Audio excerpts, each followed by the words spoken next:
Sir நான் ஐ கேம்பில் வந்து ஐ ஸ்க்ரீனிங் பண்ணிட்டேன்.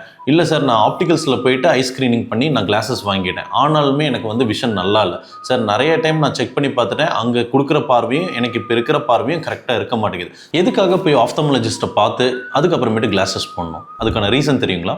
உங்களுக்கு diabetes R hyper tension minimum ஒரு 2.5 வருஷத்துலேருந்து 3 வருஷம் உங்களுக்கு இருந்துட்டு இருக்கு. அதுக்கான ட்ரீட்மெண்ட் எடுத்துகிட்டு இருக்கீங்கன்னா உங்களுடைய கண் நரம்பு இருக்கு இல்லைங்களா, அது வந்து ஃபுல்லாக மைக்ரோ வெசல்ஸ்னால ஃபார்ம் ஆனது.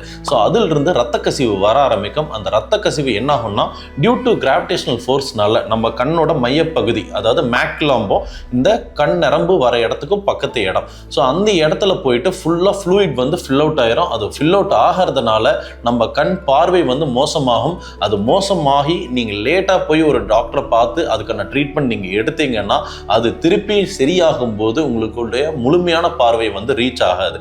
ஸோ முடிஞ்சளவு நீங்கள் வெளியில் ஐ ஸ்க்ரீனிங் பண்ணுறதோ இல்லை ஆப்டிகல்ஸ் போயிட்டு வெறும் கிளாஸ் பவர் மட்டும் பார்த்து கண்ணாடி மாற்றிக்கிறதோ, இந்த மாதிரி கண்டிஷன் யாராவது ட்ரீட்மெண்ட் எடுத்துட்டு இருந்தீங்கன்னா அவங்க நியர்பை இருக்கிற ஆப்தமாலஜிஸ்ட்டை பார்த்து அதுக்கான ப்ராப்பர் ட்ரீட்மெண்ட் எடுத்துக்கோங்க. ஏர்லிலேயே அதை டிடெக்ட் பண்ணி அதுக்கான ட்ரீட்மெண்ட் எடுத்துக்கிட்டா உங்களோட விஷனை வந்து நம்ம காப்பாற்றிக்கலாம். இந்த மாதிரி இன்ஃபர்மேட்டிவான வீடியோஸ் தெரிஞ்சுக்க என்னை ஃபாலோ பண்ணுங்கள்.